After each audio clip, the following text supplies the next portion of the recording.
অমানবিক টিকিট পরীক্ষক টিকিট না কাটায় বর্ধমান স্টেশনে কলেজ ছাত্রীকে টিকিট পরীক্ষকের হেনস্থা। এর জেরে বাড়ি ফিরে আত্মঘাতী তরুণী। শুক্রবারই মর্মান্তিক ঘটনা ঘটে পূর্ব বর্ধমানের মেমারি থানার রসুলপুরে। আত্মঘাতী কলেজ ছাত্রীর নাম হচ্ছে জয়শ্রী সরকার, বাবার নাম জয়দেব সরকার, বাড়ি রসুলপুর মাঠকরা।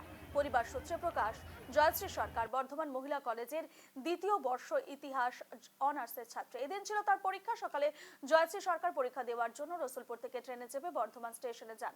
ট্রেন থেকে নামতেই প্ল্যাটফর্মে টিকিট পরীক্ষকের টিকিট দেখাতে না পারায় তাকে হেনস্থা করে বলে অভিযোগ। কলেজের পরীক্ষার কথা জানালেও তাকে বসিয়ে রাখা হয়। পরে তার কাছে জরিমানা বাবদ টাকা নেওয়া হয়, কিন্তু সবই পেরিয়ে যাওয়ায় পরীক্ষা দেওয়া হয়নি তার। দুপুরে বাড়ি ফিরে আসেন। বাড়িতে কেউ ছিলেন না সে সময়।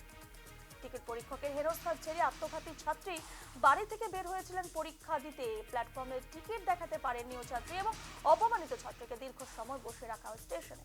পরীক্ষার কথা জানিয়েও লাভ হয়নি ছাত্রীর এবং বাড়ি ফিরে আত্মঘাতী কলেজ ছাত্রী। পূর্ব বর্ধমানের মেমারি থানা রসুলপুরে ঘটেছে চাঞ্চল্যকর ঘটনা।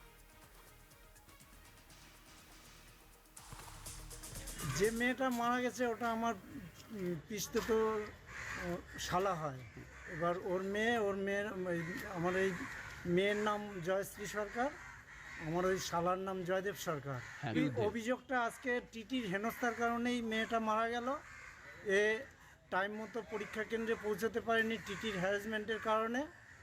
আর দ্বিতীয়ত ও ফাইনের টাকাও পুরোটা দিয়ে দিয়েছে, ওর কাছে একটা টাকাও ছিল না।